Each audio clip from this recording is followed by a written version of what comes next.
Welcome, welcome, welcome to another edition of Medical Radio. Guys, this is a special one. This is pre-recorded. That means please do not try to call because you will get yourself upset, your blood pressure will go up, you'll be talking about how I made you sick, all that stuff, how dare I not answer the phone, all that stuff. So this is pre-recorded because I have taken some time and gone away to be with the powers that be, translate my wife. But good thing is I thought enough of you guys to say, why don't we do a pre-recorded episode? And after last week, we had so much good positive feedback on our COVID review that a certain Eugene Dean decided to twist my arm and make me do another episode, a part 2 of COVID review. I didn't mean to do that, but it just happened to rhyme that way, so it's okay. Welcome, Eugene. Yes, greetings, Dr. Dowling. It's a pleasure to be here again, and thank you for making the time to do a part 2 to what was started on the weekend. I would like to say that my coffers will overflow because of this, but actually it will probably leak more holes than before. So that's okay, though. That's quite okay. I'm used to looking behind me at all times in the dark and in the light to see who's walking behind me. I'll just smile when they hit me in the back of the head, that's all. So you came on last week as we talked about the timeline of COVID, where we were, how we got where we are, and potentially where we're going. We didn't get to finish the timeline, and that was without phone calls. It just tells you the volume of stuff that we've had to go through, but we're hoping to get through this now, and so that people can be informed consumers. Ultimately, my whole goal on this is not to force anybody down any kind of avenue. This is about giving people true freedom to make decisions based upon truth. Not my truth, not Dr. X's truth, not Mr. Dean's truth, but truth. And sometimes the only way you're going to know truth is to hear different sides of the story. So this is the side of the story that you might not have heard, or you heard through, the WhatsApp that somebody sends you but says, don't tell anybody, that kind of stuff. But that doesn't make it any less true.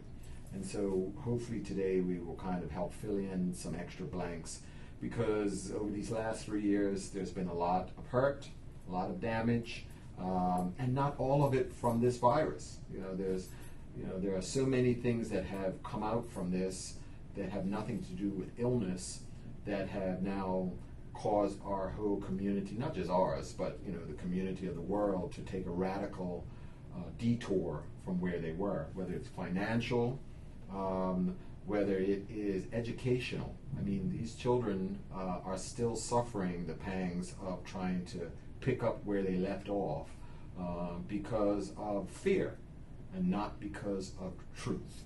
Our desire to just keep everybody contained in a bubble has cost us dearly, has cost us materialistically in terms of things, but also in terms of lifestyle and life quality. So we have, I think we initially were worried about losing our lives from COVID, and now as we see, we're still having lives being lost, and there's no COVID attachment to these loss, and yet there's nobody speaking out for those who have now started to lose their lives, potentially because of something that has been done to us. So this is where this conversation wants to have. Eugene, please remind people, in case this happens to be the first time that they are listening and didn't hear it last week, and I know you taped it, so of course they can, how can they listen if they didn't hear part 1? All right. Well, greetings again, everyone, and thank you again for having me on the show. But the recording is actually available on my Facebook page, Eugene Dean. You can find it. But it's also on the Cast YouTube channel. Mm-hmm. So if you look for Medical Radio April 1st, 2023, then you should be able to find it on YouTube as well. Okay. Yeah. Okay. And that's both video and audio? Well, yeah, the video is in those places, Okay. and the audio has been circulating around on WhatsApp. So another thing is you can just ask some of your friends or somebody at work, and I'm sure they've gotten a copy, and they could just forward the links to you. I got you. So that's another way that you can find out about it, or just send us an email at info@jointhecast.org, or just send me a message on Facebook. That's fine. Again, it's Eugene Dean on Facebook. What is the cast? What is this cast thing? Well, the cast is the Collective Action Solidarity Trust, and it's a group of people that came together in 2022 when concerns really started to rise about the way that the whole pandemic was being handled. And so this is just residents of Bermuda, business people from all parts of society here. You know what I mean? At all different levels of society, and people who had never met before but found themselves having similar or the same concerns. So it's a very eclectic group, Right. that got together, and the goal was to find strategies to help each other to cope, and most importantly to assist those who were suffering harms throughout. So people who have suffered financially. People have suffered mentally, emotionally. People have had different legal claims. Right. You know what I mean? Against them. You've had business owners that have suffered in many different ways of the businesses being shut down or unable to run the business in the way that they normally do and things of that nature. Gotcha. So we were at the center of kind of like receiving concerns from people, from all these different from groups. these different groups. People going through things medically. You know what I mean? Looking for advice in terms of like doctors that they could connect with, or health professionals that they connect with, and things of that nature. And we started to provide solutions. And we put together resources on our website, jointhecast.org, where people can actually submit their complaints or their grievances. And we even had lawyers involved, giving people legal advice and things of that nature. And now our most recent event, after doing some more social events over the summer, just connecting people, so they had a safe environment where they're able to like share and talk to other people and share their concerns and things of that nature. But now we've linked up with a filmmaker in Los Angeles, a black filmmaker, Jennifer Sharp. And she developed a film based on her own personal experience throughout the pandemic. Where she too found herself kind of ostracized and alienated from kind of like family and friends. And then she found that there were a lot of people in similar situations to her. Right. And that inspired her to put together a documentary that we're actually premiering at Speciality Cinema. When is that? On April 10th. So it's next week, Monday evening at So 7 from p.m. yesterday. A week, from yesterday. Well, actually, So she is going to be joining us for a discussion after the premiere screening. She'll be here. Actually, we're bringing her in remotely, along with a few members of the cast from the film to have a discussion. So you can buy tickets on Speciality Cinema's website, or you can go to jointhecast.org website, and you can find all the information and get access to tickets there as well. But they're selling pretty quickly. So anybody who is interested, please get involved. But again, the cast as a community group, we're encouraging other people to join our community and to assist into providing service for others in the community who are in need. And this isn't going to be like Lord of the Rings, like a 3-hour mega event that people have to pack a lunch and a dinner and all that kind of stuff. No, the film is about an hour and 20-something minutes. And then we'll have the discussion right after the film. You know what I mean? So yeah. Well, I won't be here, but I'm hoping to hear very positive reviews about the turnout for that. Right. And there's a lot of people who have questions, and unfortunately, the people who you normally go to for answers aren't being very open about what went on, what should have gone on, what could go on. It's interesting because if you do some research and you do some looking around now, you'll find many countries now are reviewing how they handled the whole COVID situation and where they went wrong, the things they could have done better, the things that they need to put in place so that they don't make the same mistakes.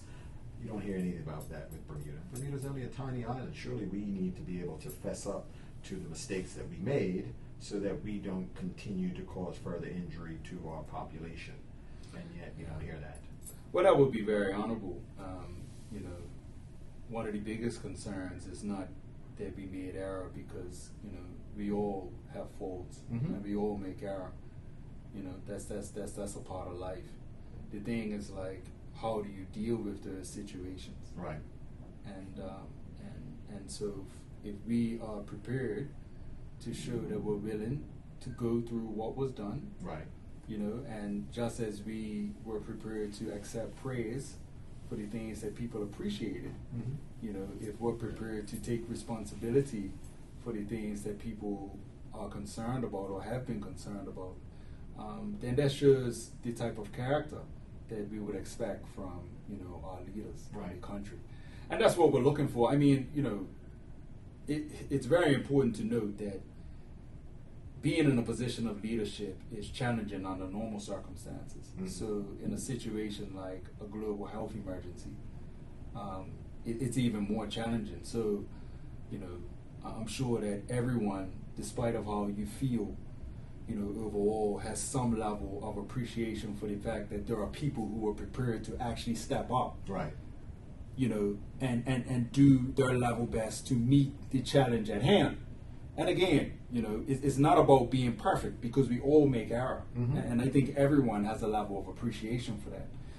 You know, the concerns come in when there seem to be, one, an unwillingness to engage with anyone whose thought process was running different from the thought processes that had already been engaged. That was a red flag. You know what I mean? The next red flag was the censorship and the outright dismissal of anyone who presented a different point of view, you know. And then it's like, now there's this unwillingness to even acknowledge the challenges that are right in front of us. And these are not challenges that just came out of the blue. These are actually the sad challenges that people were expressing their concerns about. You know what I mean? So the exact things that people were concerned about are actually playing out right in front of our eyes. And it's this huge elephant in the room right now. You know what I mean? So the thing I appreciate of is just the opportunity to have this conversation, because I know the fact that a conversation like this is going on in a public space is giving a lot of people relief, just mentally and emotionally, because you're feeling like you're trapped inside this warped reality where nobody else seems to get what you're feeling. You're like, am I the only one seeing this? Am I the only one concerned about these things? Does nobody else notice what's going on? Because there seems to be this willingness for everyone, or this interest in just, let's just get back to the way things were before. Let's put all that behind us. I know we didn't really enjoy it and all that, but why spend time talking about that when we can just focus on getting back to the things we were doing before? The challenge is that everyone's not in a position to do that. Because when you've lost your business, when you've lost your job, when you've lost loved ones, when you're personally injured or disabled, then you're not in a position to just get back to normal. Because now you have a whole new way of life to contend with. You know what I mean? So things are just different for you, whether you like it or not. And so it's very unfair of us to want to just move on back to normal, back to so-called normal, when you have people that are just not in a position to do that. You know what I mean? So it comes across as being very disrespectful to those people. And so we're in this situation where there are a lot of people in the community that just would like to be acknowledged. Like, let's just acknowledge that people were hurt, that people suffered losses that maybe they didn't have to suffer. And even if, somebody doesn't come along and rewind the clock and put you back to where you were before, just the acknowledgement of what you went through makes a huge difference. You know what I mean? So that's a starting point. And I just encourage everyone to do that because people lost friends. People had relationships that they built up over decades. And all of a sudden, because they found themselves on different sides of the table in terms of how they viewed what went on for the past few years, they found themselves estranged. Right. You know, and it's a very uncomfortable scenario. And I recognize that it's difficult to broach those situations. But I just encourage people to do their level best, to humble themselves, to put differences aside, right? To get in touch with the love that we possess internally, and to try to move towards a space of healing. Right. But that healing has to come with acknowledgement of realities that are right in front of our face. And the absence of that is totally irresponsible. You know what I mean? It's almost like, and usually when you're counseling with somebody and they talk about, you know, did you apologize that, you know, for what you did? I said, yeah, I told her I'm sorry that she felt that way. It's like, no, you don't get it. This is not a true apology has to come from acknowledging your part in the hurt that was enacted upon the situation. And until that happens, you come off condescending about like, oh, well, you know, I guess we'll have to help you get back onto the right path. Well, wait a minute, you kicked me off the path. You know, you pushed me, you rolled over my body after that, and then expected me to just, you know, do as you say. That's not acceptable. And my colleagues have to take some responsibility for that, because there's a certain amount of trust that is placed upon the medical community, not only to step up and be accountable for medical decisions, but also to be expected to have a certain amount of knowledge of what you speak. Because, you know, I know it frustrates me when I hear politicians speaking medicine, but unfortunately, the people expect, when they hear that, they assume that it comes from some sense of knowing that surely they're the Minister of Health or, you know, Secretary of Health if you're in America, or whatever the case may be. So they're saying this because obviously they've gotten all the information to make these decisions, so they're right. And now if my physician comes behind them and says something different, I had this weird duality going on in my mind. Here's the person that I'm literally like bearing my all to, who's saying one thing, but here's the person who I literally voted for and have placed my health and life in their hands, who's saying something different. Who do I believe? That's a hard thing to kind of make people do. And you realize how hard it is because the powers that be realize that duality that is occurring, and rather than trying to seek some form of truth, what they do is seek silence from those who are speaking opposite from them. So you shut you down, punish you, or make you look stupid. Because, you know, within this sphere, we've heard terms like, you know, vaccine hesitant people, or people who don't even believe in vaccinations and things like that. But it has painted such a broad brush over those in the community who were never ever in. It's like you said, you have different people who are coming together on this bench who under circumstances would have never come together. Exactly. These people who would have never been considered quote unquote crazy, or they have no idea what, you know, these are well-renowned scientists, well-renowned business people, well-renowned physicians, well-renowned, you know, healthcare people who were speaking different words than those in charge. And all of a sudden, they were made to sound like you should question their ethics, you should question their rationale, their science, their acumen, all of that. So that you start to have to think, are these people who I thought were brilliant are actually crazy? Because look who they're with, and look who they're hanging out with, and look at what they're saying. They're saying this vaccine can hurt you. They're saying, you know, that, you know, I might drop dead, you know, 5 years from now. Obviously, it's not right, because our ministers and our premier and all these other people are saying it's perfectly safe. Why would I believe these guys? We've been told they're crazy, so stop. And it's not just your doctors and your lawyers and stuff. These are family. These are friends. I know people who lost friends because they made a decision that we did not want to take this vaccine. And it hurt them to the core, because up until that point, There might have been other things. You might have been on opposite sides of the political diaspora, opposite side of the race diaspora, all of that other stuff, but you found ways to make it work. And yet this was the line that could not be crossed. And if you were on the opposite line, I almost feel like when India got split up. And as such, okay, you're on that side, so you're the enemy. And a lot of people have gotten hurt from that. A lot of people. And those are the situations that won't get recovered, unfortunately. You have to find a new norm, but they're not going to. They're not going to be, you're not going to be friends anymore. You're not going to end up being family anymore. And even now, when truth has started to show that, well, you didn't take the jab because you didn't feel that you could protect me. Well, it just showed that me taking the jab wouldn't have protected you. That's what we were trying to say. But you wouldn't listen to me. Now that it's proof, what are you going to say now? Well, you were wrong. You should have listened anyway. Because I don't want to hear it. I don't want to be part of that. So it hurts me. It hurts me deeply to see our community, our small community, that we could really look at Denmark, Sweden, a lot of those countries up there who made a decision to not follow the status quo because they said, listen, we've looked at the same data you had, and we're coming up to something different now. Exactly. Now, those people aren't smarter than Bermudians. They have the ability to make same rational decisions, but they made decisions that were not the same, and yet, their outcome was no worse in terms of COVID death. It might have not been better, but no worse. But yet they didn't suffer all the secondary issues like educational issues,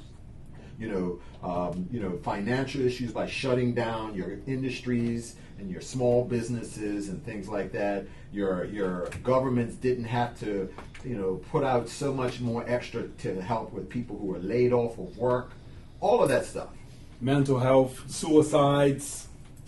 It's still playing itself up today. And I think we have to acknowledge that we have to find a way to get those who are in control or in charge, however you want to say it, to sit down at the table and say we're willing to listen to where things broke down. And until that happens, because I think especially in Bermuda, what I see happen a lot of times, and I see it with some of my children, I won't say which ones, when there's a disagreement, just act like nothing happened for a while, and then things blow over, and then you can just keep talking about other stuff. You don't talk about the thing that happened before. You just keep moving forward. And yet people remember that, and you say, I'm tired of every time something goes wrong, you do wrong, and then you won't even talk about what your part in it. You act like, okay, everybody should just get over it and move on. We're not going to get over it and move on. We're not going to get over this and move on. I'm going to make sure that somebody needs to answer for the continued deaths that I saw that didn't have to happen. I want somebody to answer for the educational punishment that was done to our children when only if you just sat down at the table and say, let's look at what's being done and see if we're doing the right thing by following all the rest of them, or do we need to break out on our own and set out a new course? And Bermuda is one of these weird, eclectic mixes of people who come from so many different parts of the world. Even our medical community. You have the traditional, got trained in America, Canada, UK, but you have people from the islands, people from Asia, people who are trained in South America, who don't follow the same path, and they've been able to bring and infuse the way that they do things here in the island to give us a very diverse opportunity for people to have choice in the way that they get medical treatment. And yet we couldn't use that same principle when it came to trying to make policy that would benefit the community here under such horrible circumstances. That to me is very painful, because I close my eyes and I still see one of my patients in the ICU, short of breath, looking for somebody to help them, behind tons of plexiglass and full of PPEs and masks and stuff, and no allowance of family in the rooms or anything like that, because we were terrified of something we didn't know, and even when we started to know, we were leaning on the side of let's be cautious and block everybody. So you don't get to go in and see your loved one dying. You don't get to go in and hold hands with somebody. You know, my dad had to pass away and I wasn't allowed to be there for them. My grandmother was sent to the hospital and I never saw them again. I was told that somebody was with them, but how do I know that happened? You know, these are sad stories that you will hear through individuals, but not through any kind of major. Because the media here is completely complicit. Completely complicit. When you had an opportunity to tell true stories of people who were being injured on both sides, you decided to just take a stance on shut up, take your vaccine, everybody else is crazy. And that's what the media did. Most of the media, not everybody. You know. And to a certain extent, now they're doing like some of my kids. Well, let's not talk about what we talked about before, because that was proven wrong. But let's keep moving forward. Let's keep moving forward. Yeah, for real. Let's put other things in the news. Yep. Well, the thing is, Dr. Dowling, on that point, you know, one of the head site words that I'm the chairman of the board for Green Rock. Okay. I've been involved in Green Rock since 2007. Mm-hmm. It's an environmental charity locally. And it's been very interesting because when I go to the media to talk about Green Rock, the doors are wide open, you can come on, interviews are available, everybody comes to press conferences.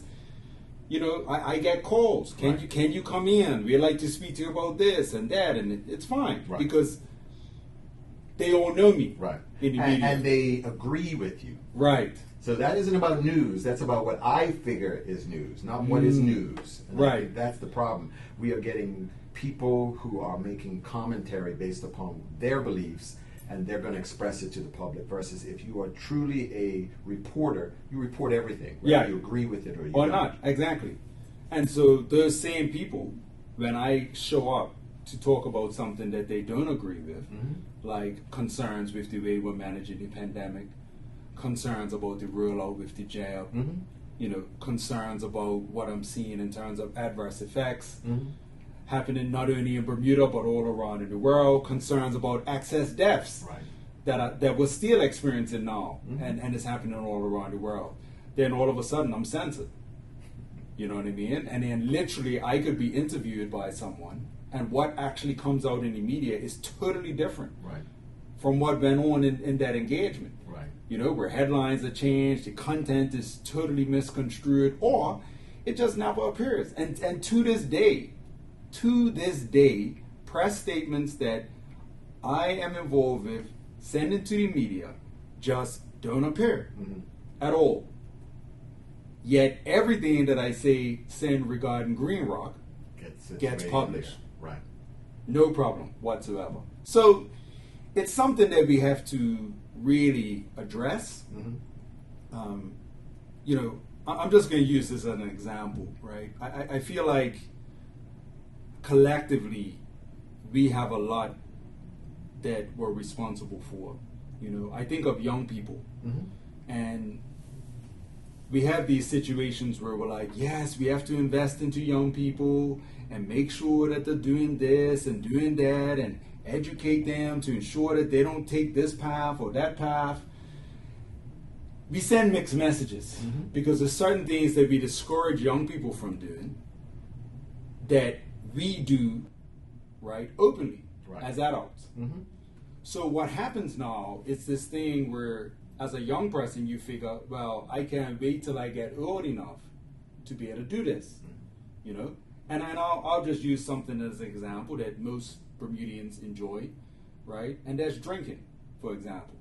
You know, so as a young person, you can't wait until you get to a certain age, and now you can indulge in alcoholic beverages. Okay. Well, unfortunately, there's a lot of other behaviors like that, like our humanity and things of that nature. You know, because we say one thing to young people, right? But then we act totally different. So, for example, we say that we want young people to think independently, to be creative, to come up with new ideas, expand your horizons. These are the things that we say we want. But then, in the adult realm, right, we do everything to block that. Right. Get in line. And all our efforts are so what happened in this pandemic is that we prioritize being with the crowd. Right. Which is the total opposite of what we profess to wish for our young people. So we say we wish independent thought, but then it's like, well, I know we said that, but in this instance, no, we don't need it. So it's like, okay, hold on. So we wish for doctors, as I said on the last show, to use all their skill and experience to come up with solutions to assist their patients. Right? And we encourage that. Now we're in a medical emergency, and that's all of a sudden not acceptable. Right. And then if you say that's confusing, then something must be wrong with you. Mm-hmm. You know what I mean? So I think that all of us have to really look and say, well, what is it that we really wish? And what is it that we really stand for? Because talk is cheap.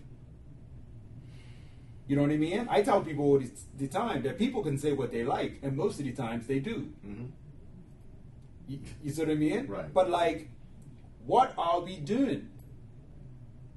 And what example are we setting? And if we reflect on what happened over the past few years, how have we benefited from focusing on being with the crowd? Right.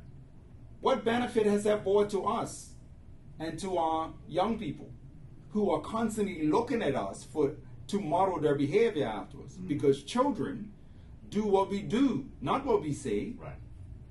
Because they learn that doesn't add up after a while. Right. So they forget what we say, so the actions speak louder than words. Yep, you know what I mean? Mm-hmm. And so, yeah, it's even like another example is like all this work we do about diversity and inclusion and accepting other people's differences and all of that. We went way out of our way.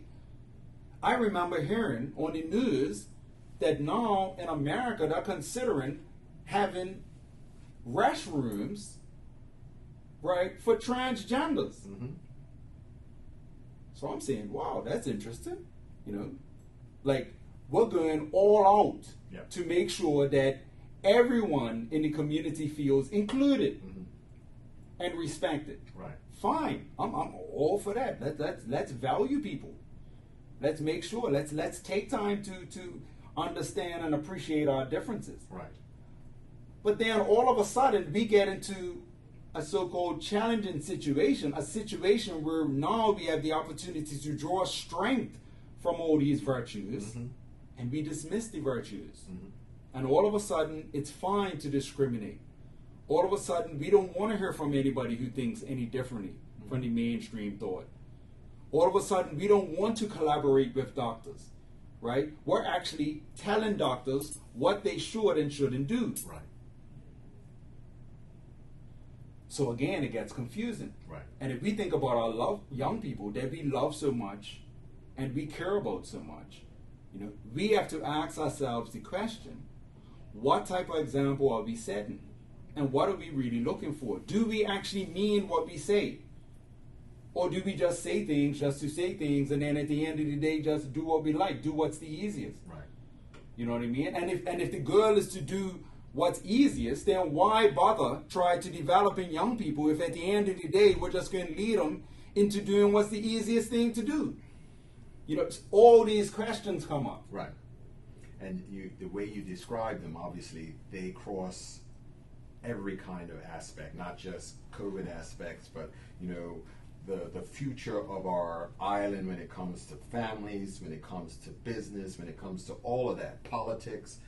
What are we expecting the next generation to be? Creative thinkers or minions that follow the rules of those who came before them? Exactly.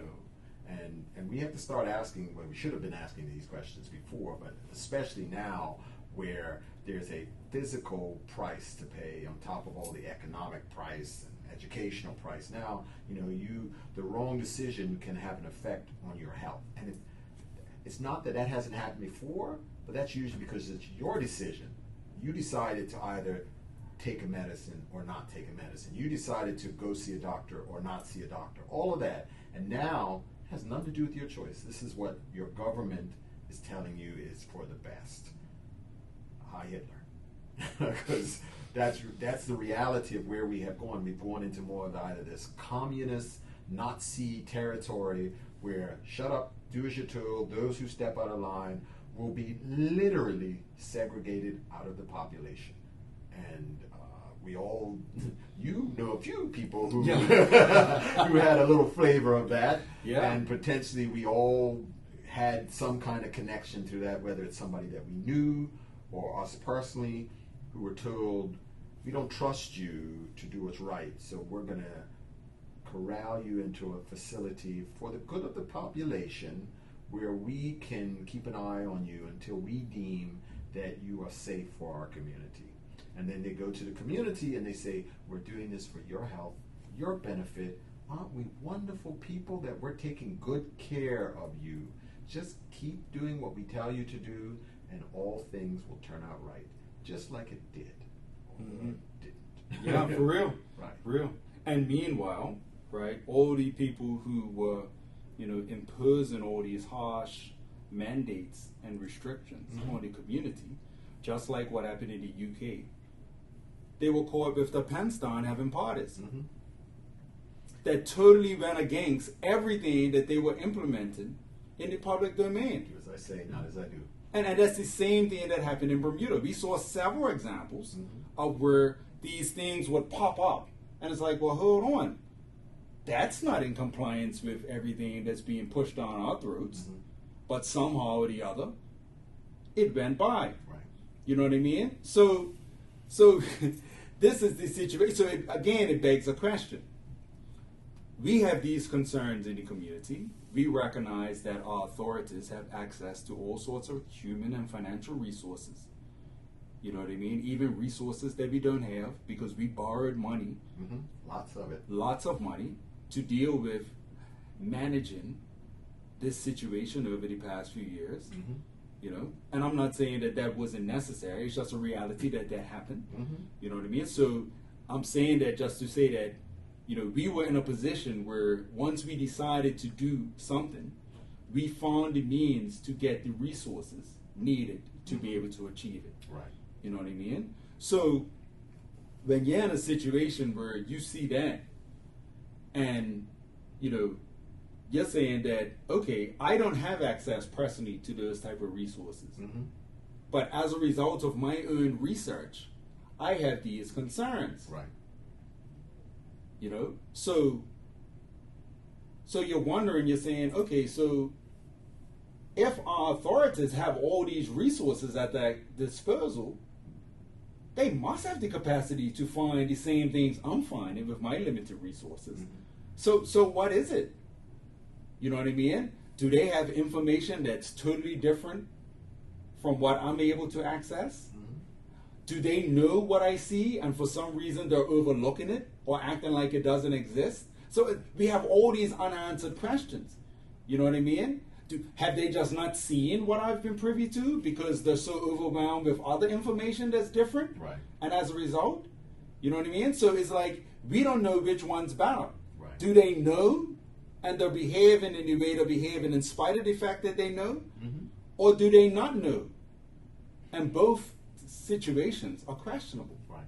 And I think that's the thing, that now that we're allowed to at least ask some of those questions, we're starting to get more and more answers that are starting to show that our concerns were just, but it's going to fall in deaf ears if nothing's done with the new data or the exposed data that we knew that are going to shape the way that we deal with things going forward. Because otherwise, people are very reluctant. If you thought there was vaccine hesitancy before, you're going to have more vaccine hesitancy, not just about COVID vaccines, about a lot of other ones, because of the way that this one was imposed upon people without any true release of the validity of saying whether it works, whether it doesn't, who it works with, who it doesn't, all of that. You're going to be like, I don't trust any of them. Boom. I'm not doing any of them anymore. So, when it comes to, there are people who do benefit, but if you're not given the ability to sit down and make a decision on who these people are and then give them the opportunity and just say, because in the end, we didn't do what was right, we did what was easy. It's easier to just blankly say, everybody gets it, doesn't matter whether you've had it before, everybody gets it, we don't care what people are saying about natural immunity, we're just going to give it to everybody. It's easy. It's easy for you to say it, but it's not easy for the implications of what happens to people when you do it. And that's where we are, I think, now finding ourselves, is that you followed an easy path to just tell everybody, do it or else. Many people stepped up and did it under the thought that what you were telling them was the truth based upon real data, trust the science. And then when the science was questionable, you didn't back down from your initial decision. You just kept plowing forward. Push forward. And you continue to push forward. I still hear, advertisements about, you need a booster? Come get it. Now, you might throw in and talk to your doctor, but if you tell the doctors, give them a booster, then you're going to get the same outcome. You're still going to get compliant people who are going to just keep doing what the government said. I had a person who I was talking to. We were talking about the boosters and vaccines, and she said, yeah, I had at least one booster. I said, oh, why'd you get one booster? Because they called me. They called me and said, they wanted to get me an appointment for my booster. I assumed that's what everyone did, so I went and got my booster. So I'm like, who called you? But the government called me, because I'm in the system, which is a whole other issue now. Everybody's in the government system now. I got a message to say, and they said, well, and I thought it was strange because, here I am younger. I got a call, but my older mother didn't get a call until the following week when Mama got a call. So there was no ifs, ands, or buts about, does this person even need a vaccine? What's our issues with the vaccine still? Do we still push it on people? Do we not? These are the questions that should be consistently reviewed by those in control, because what happens when you are starting to have incidents of harm over the benefit that you so-called decided to spew out amongst those in the population as being the perfect drug that will save us, and it didn't end up doing that? What do you stand behind now? The same old? Or you don't stand at all? You don't stand in front of the camera at all anymore.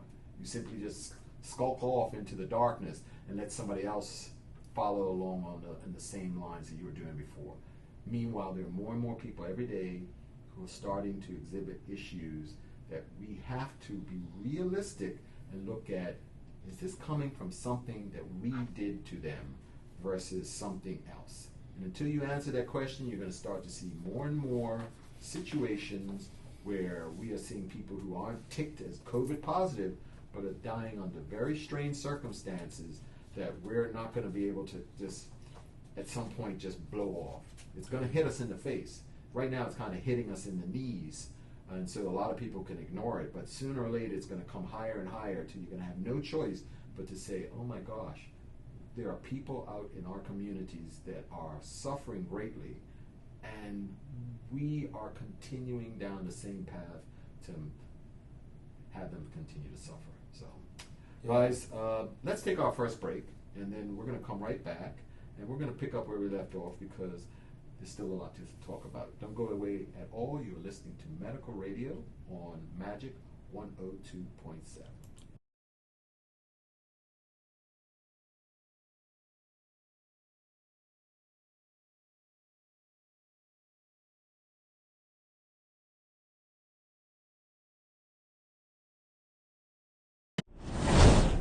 I received my second dose of the Pfizer vaccine on January 2nd, and within 10 days I was paralyzed in the hospital, and I am 19 years old. I just felt something wrong on the left side of my chest. My face was burning and tingling. I can't feel my face.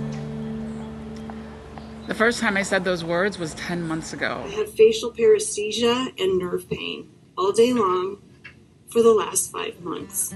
The last time I said those words was 2 months ago, but I'm one of the lucky ones. I went to the emergency room probably 15 times throughout this 2-month span after the shot. And many people who've had this experience have been silenced because we're told that our story is not significant because we are merely anecdotals. You need to get vaccinated. You need to mask up.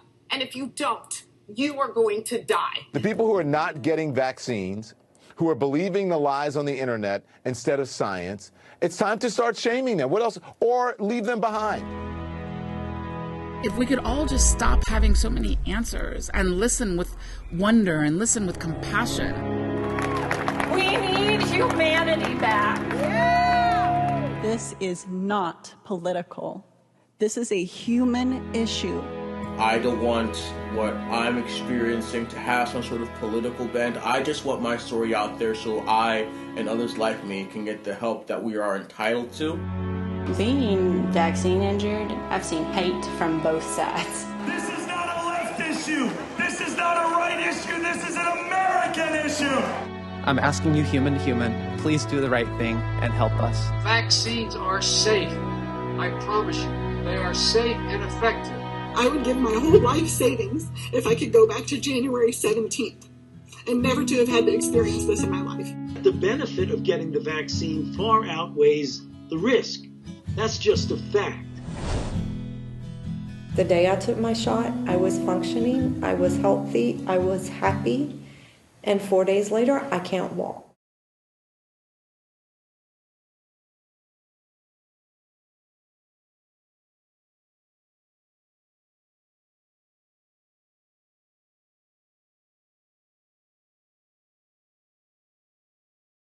And we are back. It is a beautiful Saturday in April. I hope you guys are enjoying yourself. I pray that I'm enjoying myself because this is a taped show. It's not live, so if you didn't hear the first part of this, please do not try to call, but please continue to listen because we want you to be informed consumers of information. We've been continuing the conversation on our COVID timeline here in Bermuda. We being myself, Dr. Henry Dowling, otherwise known as Dr. D, and Mr. Eugene Dean, who has been out in the limelight, spotlight, bullseye, I don't know, of this whole COVID pandemic life of Bermuda. And we've been trying to just kind of fill in some of the gaps as to where we were, what we knew, what we didn't know, the whole thing.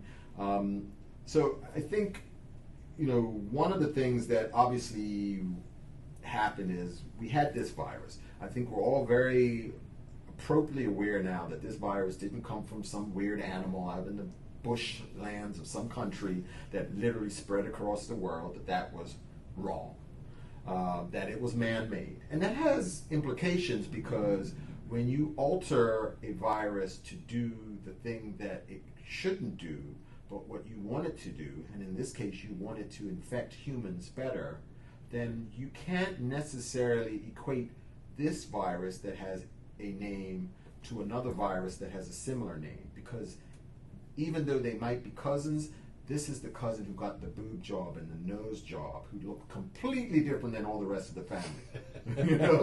So what are they to relate? They'd be like, well, you guys are both like Butterfields, but she looks nothing like a Butterfield. She looks hot. Wait a minute, she knows jujitsu and she just broke that brother's neck. What the heck? I don't know. So, but that's the problem where we face right now. We had these coronaviruses, which we were told, coronaviruses, they're part of the co-virus groups. They usually will attack your upper respiratory tract. That usually you get over it within a short period of time. All that usually based upon what we know about normal viruses. And here we find out that this virus was altered in such a way as to be desiring to be inside of your cells, to replicate inside of your cells, that some of that alterations were done even before COVID became into our mouths through people who ended up going ahead and making money and profit off of it, ahead of it actually being released, maybe innocently, maybe purposely, we still don't know that part, but I think we can all agree that this was done not through nature, but through nurture. And as such, we can always have to keep that in our minds when people keep trying to compare this to any other virus or any other infection that we get, because even when it comes to the vaccine, that means it has implications on how this vaccine is going to be received within our body over other vaccines. And obviously, the vaccine has probably grown above and beyond what the actual virus did to us or continues to do to us. You can pick your poison. because of how it was introduced, under the implications on the mechanisms of action, the implications on the possible harms that it could do or will do or would have done, any of that stuff. Because in the normal world of rational science, we would have had a long time to evaluate it, to be able to say, okay, we've studied this thing under animal conditions, on human conditions, under short-term, long-term, and we've seen all the possibilities that it could have done, and now we can plan based upon what we know. But we didn't have any of that. We had a rushed vaccine for whatever reason you want to say, for the fear of what the actual virus would do. And we said, hey, we have this policy where we can give people the choice of let them have it, even though it's not been fully tested, as long as they understand that it's not fully tested, that it's under emergency use authorization, and there's risk involved because we haven't had the full breadth of time to test it. But what we know about it is it's completely safe. And now, is that true? Well, that was what was told to us on TV by several politicians, by several doctors hired by politicians to get in front of the camera and smile with their gorgeous features to make you feel that they're perfectly telling the truth, to say it's just a little water, just a little fat, just a little RNA. Don't even worry what RNA means. It's harmless. Just take it. It'll make you feel better. You can go to sleep happy, wake up resistant, and we can put this whole thing behind us and put it to an end. But here's the thing where we start to see, because we have Pfizer, which is the vaccine that we had, finally was made to release their documents on all of the trials that they did do ahead of time and what was actually came out of those trials. So say, for instance, one of the things that we were told was that, oh, this thing is 95% efficacy. It has a 95% efficacy. That means 95% of the people, in our minds, 95% of the people who take it are safe. They won't catch COVID, anything like that. Well, actually, that's not true, because the way that the numbers were told to us were kind of not fully revealed, I'll put it that way, in terms of they compared not total number of people, because normally when we think of how do you judge percentage, you take your numerator and your denominator. I'm sorry for going back to mathematics class, guys, but math is part of life. So, the total number of people, that's the bottom number, over the people who caught it, that's the top number. You divide it, and then you multiply it by 100, and you get the percentage. So we would expect, if we had 1,000 people, and we expected a 95% efficacy, we expect that 995 people, I hope I got the numbers right, were protected, and only 5 weren't protected, whatever the case may be. But here's the case. What it did was it didn't say that. What it said is that you had a group of people who were vaccinated, a group of people who weren't vaccinated. You had a group of people in both groups that caught COVID. So out of that 1,000, let's say in the people who were unvaccinated, let's say 10 caught it. And let's say in the people who were vaccinated, 1 caught it. Now, we would say, well, what is the efficacy of that? Well, what we would say is, okay, that's 10 out of 1,000. And the ones who had vaccines, it was 1 out of 1,000. But what they do is they say, no, let's look at those who caught it. So out of those 11 people, 1 out of 11 were the ones who ended up not catching COVID because of the vaccine. So it makes it look like it's really strong. But actually, when you compare the 1 out of 1,000 to 10 out of 1,000, the two comparisons, it wasn't that much different out of the total population of people. So they kind of falsified or portrayed the numbers in such a way. If we did that to antibiotics, if we did that to other things that we use in our bodies, we would be made to pay for that, because it's basically a lie wrapped up in some truth. And that's the problem that we have, is that we were made to believe that this thing was going to do something that it never actually showed on paper to do. But the people who told us, and we're too lazy to read sometimes, and what we were supposed to read, we weren't given. We were told this is going to be 75 years before we got this paper. Right. 75 years. Not Pfizer wanted that. The government wanted that. So you have to understand that the people who you put in control and trust didn't want you to see this information. Exactly. Because, don't worry about it. It's almost like the Catholic Church. Don't read the Bible. We'll read it for you and tell you what it says.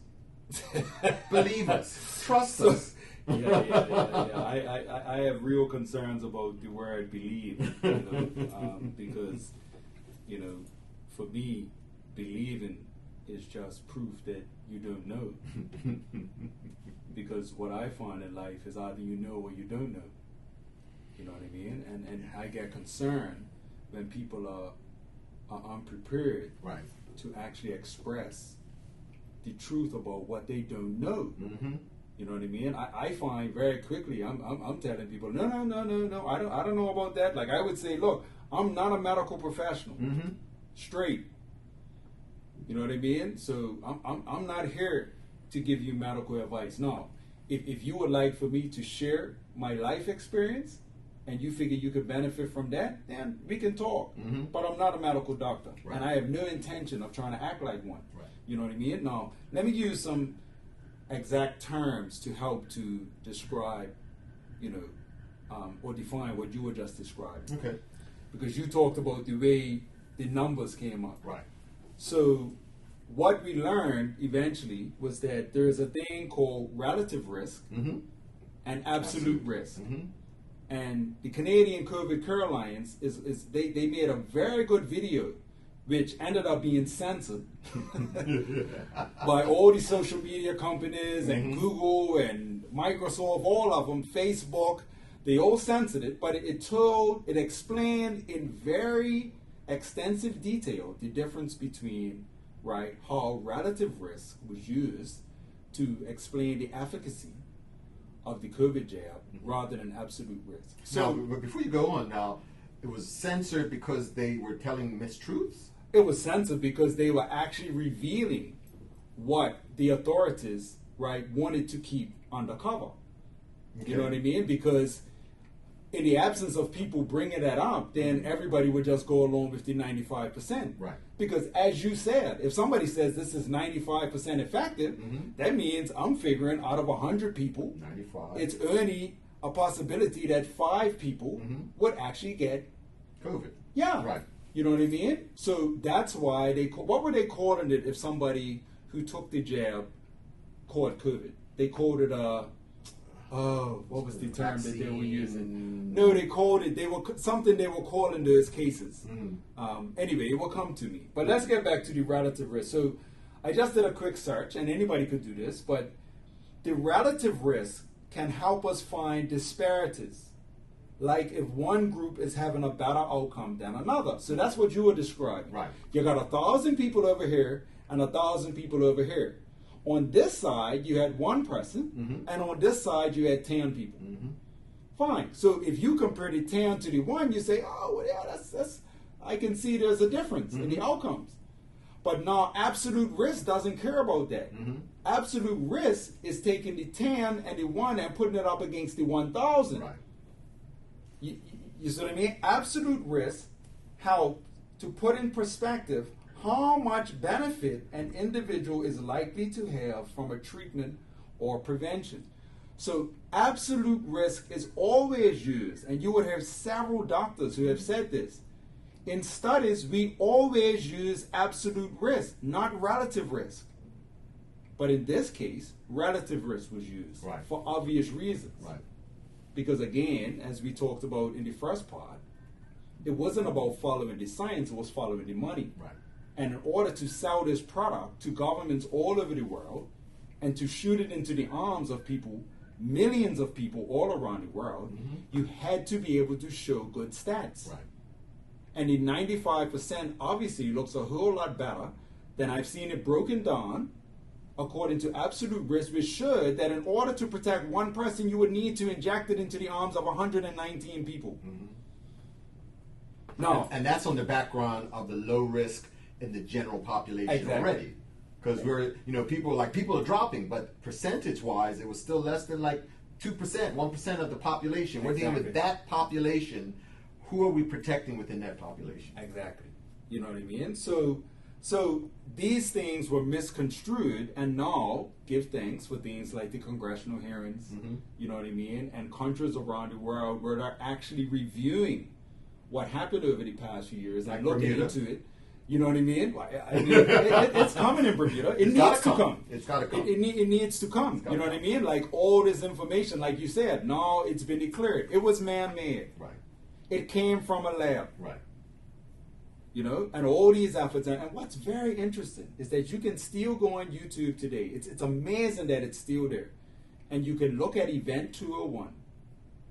And if you look at those episodes, right, they were simulating the outbreak of a coronavirus. Before a coronavirus. This is October 2019. And next thing you know, a few months later, right, we're on the way to the announcement of a global pandemic. Right. And in that, they're talking about, right, what if people say that it was a lab leak? And they're discussing strategies of how they do that. They're discussing strategies of how they need to use social media, right, to be able to censor people from spreading misinformation. Right. Well, lo and behold, the misinformation is what was coming from the status quo narrative. Right. And everything that people were challenging it with was actually the truth. Right. Because the only thing people were saying is that we are concerned, right, under normal circumstances or historically in pandemics, you treat. It's only after you've treated the population and gotten a handle on something that you can then be in a strong position to develop a vaccine over a number of years to then prevent an outbreak like that happening again. But we jumped right over treat. We actually said, no, don't treat. No, don't use hydroxychloroquine. Even though it's working, stop using it. Don't use ivermectin. Don't give people vitamin D. We pushed aside even things like monoclonal antibodies that proved to be very effective. You never saw those things promoted. Where were the billboards about that? Right? Where were the incentives for people to use those treatments? There were none. There weren't any. Why were doctors being cast aside for suggesting that early treatment is effective when it was? We actually got in the way of helping people in order to sell products that were very new to the market and newly introduced to humans. Right. We conducted the largest medical experience in history. Which is still ongoing. And it's still ongoing. And we watch safety signals go through the roof and ignore them. And still continue to ignore them. And we're still continuing to ignore them. And despite of the fact that people are dying at alarming rates, we have yet to take the throttle off. We still have mandates in place in some places that are challenging people, right, with the resistance of getting it. Right. But maybe let's push back and say, but listen, Doc, I want to take it because I want to protect Grandma. Well, that's never happened in history. And if you talk to any doctor, right, that wasn't under the influence of the whole pandemic campaign, then they would tell you that even if you try to do that, it just doesn't work that way. Right. You don't take a flu shot to protect other people from getting the flu. You don't do that. I don't treat my chicken pox to prevent you from getting it. The treatments I get are for me. Right. You know, if I have a headache and I decide to drink herb tea, you see what I mean? It's not to help you, it's to help me. Right. That's unheard of. So and that's the thing. It's amazing what we're able to push when people are in fear. Well, but you know, you say that, but here's the other thing that as we start to reveal more of the behind the scenes stuff, when you look at what Pfizer did in terms of testing and release, they actually never said that it would do that.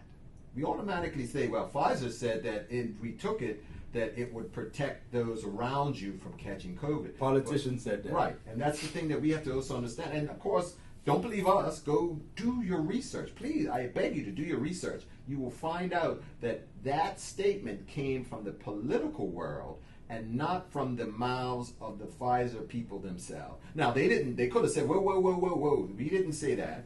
They chose to be silent because it helps boost their sales. But when it came time, to actually fess up and say, hey, why did you say that? They said, well, we didn't say that. Your president said that. Your premier said that. Your health minister said that. Your chief medical officer said that. But we didn't say that we did it. Our tests were about, how sick you might get if we can try to prevent that from happening. Not from you actually not catching COVID or spreading COVID.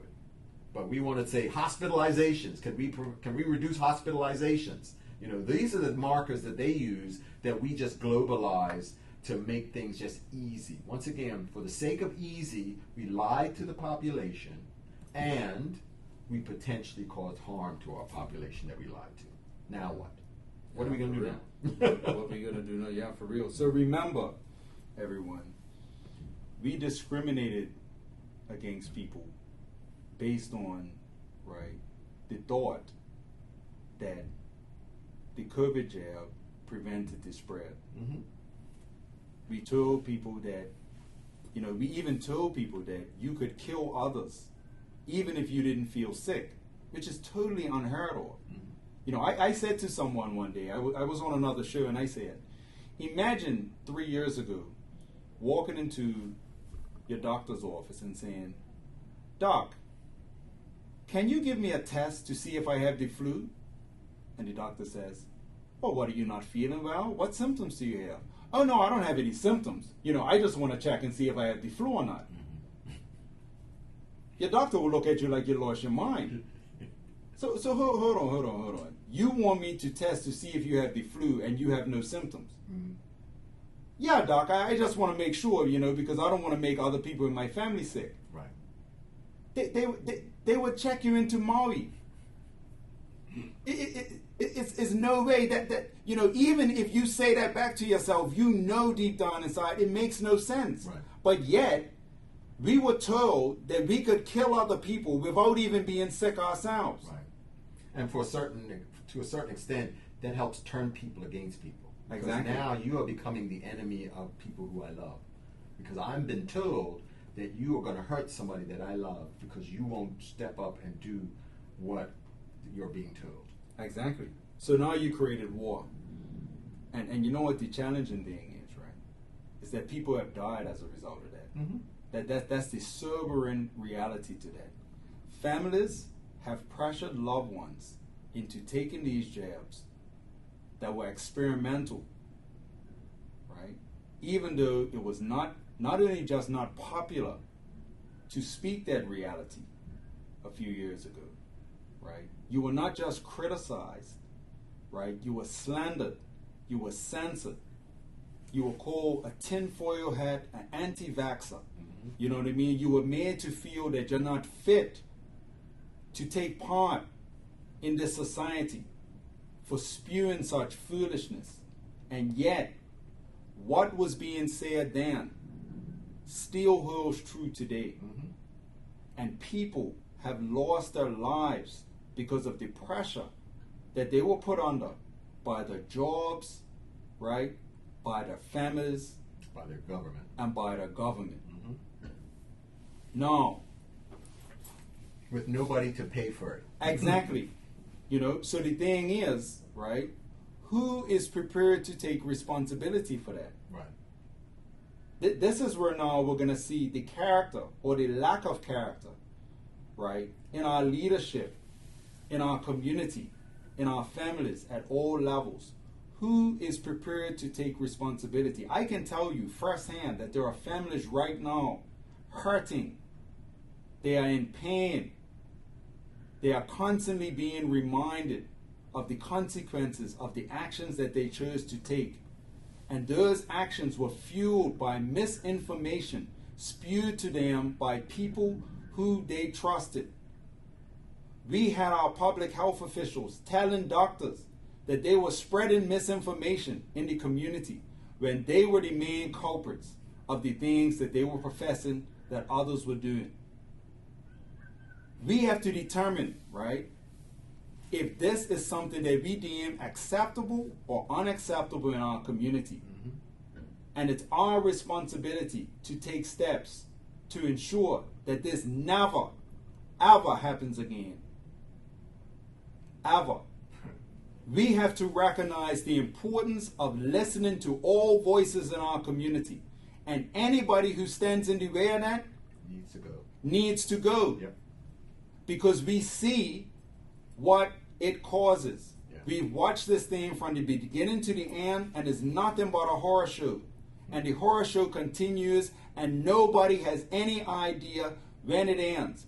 Just like nobody has any idea when this experimental shot will stop causing people's bodies to produce the spike protein. We don't know. But we told people that we did know. Right. And we told people it was safe. Yep. And we told people back then these things based upon what was told to us. And you made a decision to either believe it or not. And sometimes you decided to believe it based upon what somebody told you, but not going out and doing your own research. And in our realm of medicine, that is a price that can be paid by multiple people other than just yourself. That's all those who have put their lives and their health in your hands. So when you tell them to not take a drug because you were told you shouldn't take a drug versus maybe it might help, then you become complicit. When you tell them just stay at home until you can't breathe and then go to the hospital, when every other bit of training that we've ever had, you triage those people. You do whatever you can to try to give them some semblance of hope. But we gave them nothing. We gave them silence. We gave them just listen to whatever. Go online to the government website and look at what they recommend without any ability or desire to step out of the group and be the physician that you should be to your patients. And that's very painful because there are people who potentially, if they come to myself or those other physicians who maybe secretly was still kind of helping them, even though it wasn't being made to, be full. Because there are some patients who wouldn't even call their doctors. There are some patients who just simply decided to just do what they could at home because they were told that the medical community would not help them, and therefore they were on their own until such time as they had no choice. And that to me is a wound that it's going to take a long time to heal. And we have to start the process of healing. We can't simply ignore this wound. This wound's going to continue to fester until we deal with what part we played in this whole fiasco and continues to unravel. Because as we said, there are still things that are happening that might not have the stamp of COVID after effect or vaccine after effect, unless you want to talk long COVID, which in itself has started to be a questionable statement, then we're going to still continue to do harm. Every time I hear on that radio or on that TV an advertisement from governments, and it's not just because I have my feet in both Bermuda and America, I hear from both governments about come get your booster shot. It just sends. It just makes me so irate because I realize there are some people who will just say, Bermudians are very polite people. You're just going to do what they're told, And so it's only after the fact when they come into me and complain about all these symptoms that they've been having, and they can't understand why, and why haven't they been why are they still tired all the time, and why does this hurt, and why does that hurt, and why do I'm getting sick all the time, and there are certain things that we said very early on that we were looking at as a possible problem with this particular vaccine that we had. That, for one thing, the main antigen or ingredient that they were using to kind of force your immune system to respond was the protein, the spike protein, which was already found to be a danger. So it's not even that they took a part of the virus that was just harmless. They took one of the most harmful parts of the virus that was already man-altered, and then they, I don't want to use the word weaponized it, but they packaged it. They packaged it and in such a way that that's kind of lazy. Let's not make it ourselves. Let's get your body to make it for us. So they packaged it in such a way that your body would continue to make a dangerous component of a virus that we knew could potentially harm people. Dr. Dowling, in history, has anything like this ever been injected into the arms of humans? on a mass scale? Here's an interesting thought. Kind of, sort of, yes, but not injected. So there are many of us, and I can't remember how old you are, who have had our polio shot. Okay, and then there's some of us who have had, in the old days, actually had a capsule for giving you an immune response to COVID because to polio, because it would have been a gut response, immune response, versus a blood response, which was thought to be a more profound response immunologically. But what was happening, they were noticing, is that as we were slowly reducing the number of polio occurrences in the countries, the ones that were occurring man-made from the pills that we were giving people. So now we were actually harming people whose risk of catching polio was almost little to none, but we were the ones causing them harm to try to protect them. And once that was shown to be sufficiently obvious, what do you think they did? What do you think they did? Stopped. They stopped it? Kind of, sort of. They still use this over in, where do you think they use this particular pill? Yeah.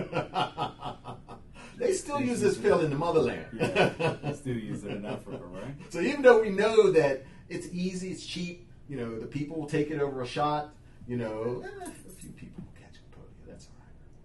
And in fact, here's the thing, during COVID, when we were locking down people, the last group of people that you gave the capsule to, you didn't get to finish the full series. So what now happened is you were having people shedding polio through their GI tract into the soil, and therefore allowing other people who had not been immunized to catch polio from the people who you had given the capsule to.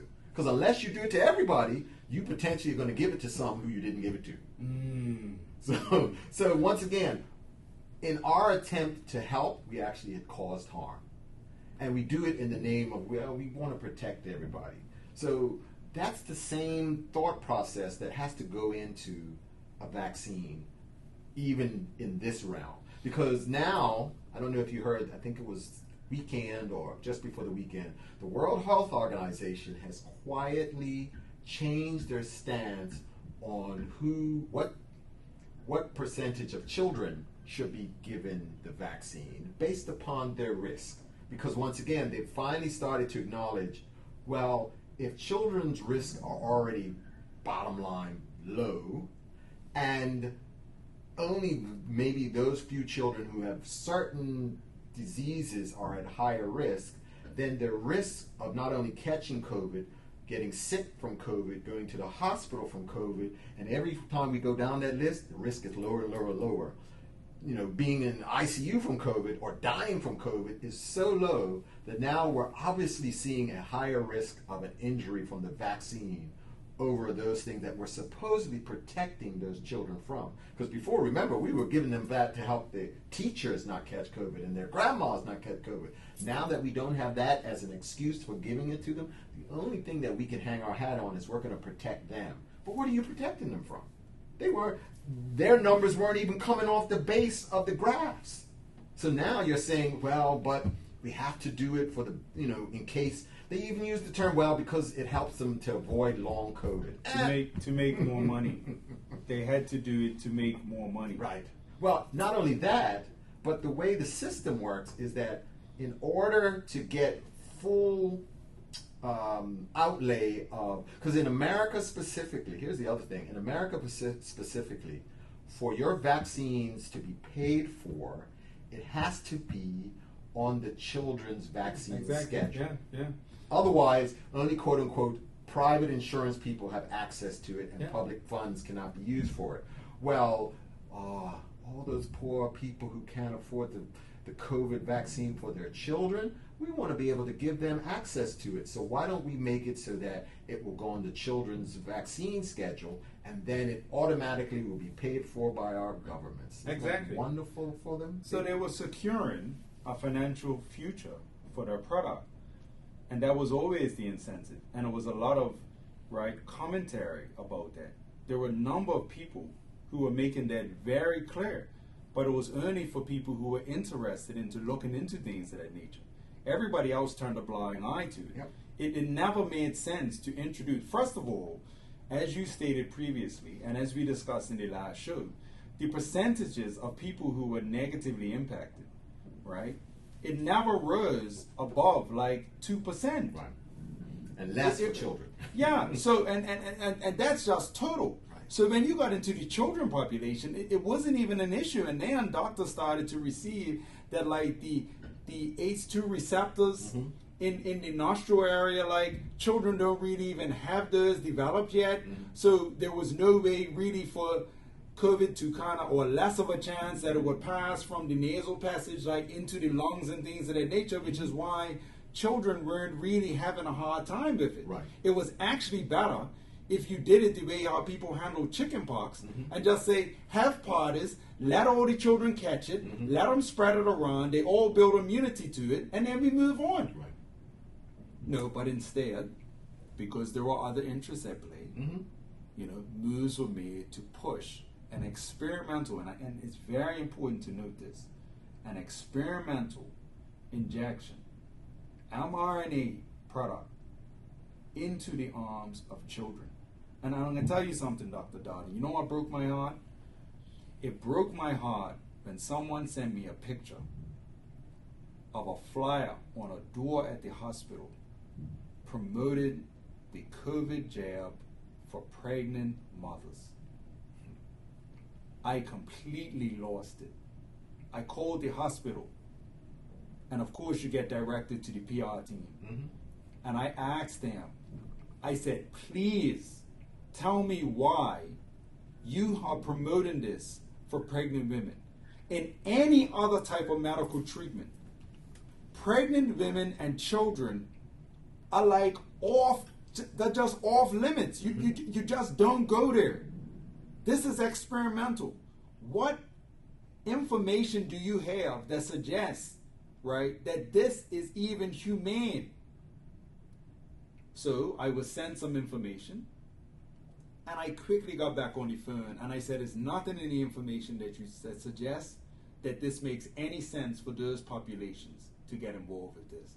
But nonetheless, right, in spite of sending press releases to the media, which never were run, right, they continued. Right. And what's happening now? Stillbirths, miscarriages are all through the roof. Now, all around the world. Now, before people say, well, listen, that might be true, but how do you prove that it was from the vaccine?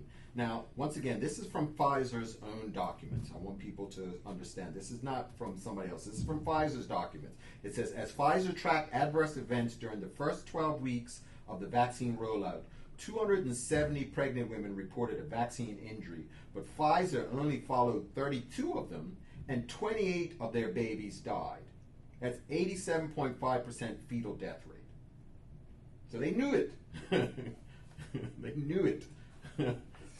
But you know what? If you choose not to know it, then it's easy. And that's what we went for. We went with easy, not for what was right.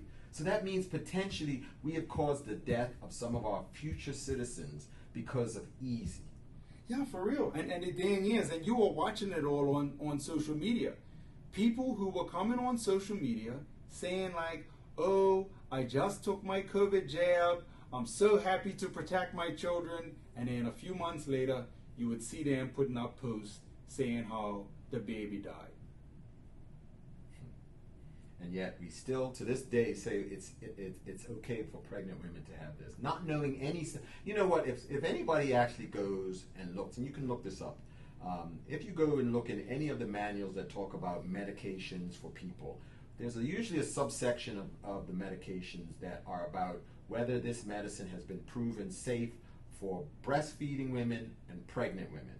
And you will be hard-pressed in all of the medications that we use to find, and it usually goes from like A down, A being completely safe to down, to like whatever you do, do not give this to a pregnant woman or breastfeeding woman. You will be hard-pressed to find many medicines that fall into that A category. Because, for one thing, we don't want to do a whole lot of tests on pregnant women, because the potential implications of harming or injuring a child. But the other thing becomes is that you need a subject who's willing to take that risk, knowing all the potential implications to their baby or to their pregnancy or to their future ability to have another pregnancy.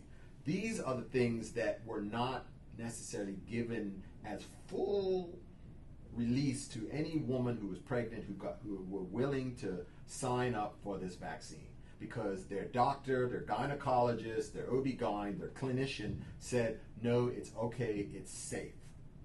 Based upon what? Erroneous data that was given to them, that they decided it's easier to believe it than to not believe it. That's the thing, Dr. Dowling. For me, I was like, where is this information coming from? You know, and the thing is, right, it was heartbreaking to see, because, you know, obviously, and in many cases it's for good reason, we have grown to trust our physicians. You know, many people have had positive experiences with physicians. Mm-hmm. You know, they have played integral roles in their lives and the lives of other family members. Many cases, people have developed personal relationships with physicians, you know what I mean, outside of just the practice and them giving them guidance from a medical perspective. And so when this situation came around, again, and I said this on the first show, we are expecting that our physicians are using their skill, their experience, their proximity to others in the industry who are sharing insights and information with them, right, to feed us with information that we're not necessarily privy to just in everyday life. Mm-hmm. We have access to medical journals, to studies, peer-reviewed studies, all sorts of things that are there. You know what I mean? So at the end of the day, if we find ourselves being given advice from our medical professionals that are using the same sources that every layperson in the country already has access to, that's a concern.